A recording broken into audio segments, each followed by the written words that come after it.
বলিউডের জনপ্রিয় অভিনেত্রী সোনাক্ষী সিনহা ও তার স্বামী জাহির ইকবাল সম্প্রতি অংশ নেয় রমেশ তৌরানীর তারকাখচিত দীপাবলি পার্টিতে।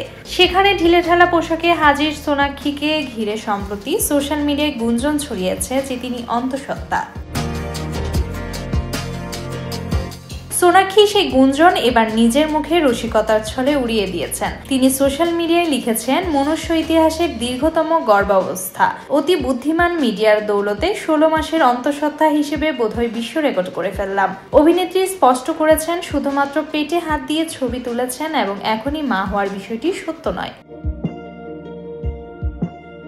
পার্টিতে সোনাক্ষীর ঢিলেঢালা আনারকলি পোশাক এবং উজ্জ্বল লুকই ছবি শিকারীদের নজর কাড়ে। প্রবেশ পথে এগিয়ে আসার সময় স্বামী জাহির ইকবাল হাস্যরসিকভাবে বলেন, দেখো সামলে। শুরুতে কিছুটা লজ্জিত হলেও সোনাক্ষী ক্যামেরার সামনে হাসি দিয়ে পোজ দেন। এমন মুহূর্তে তারা একসাথে রসিকতায় মেতে ওঠেন এবং সেই দৃশ্য ক্যামেরা বন্দী হয়।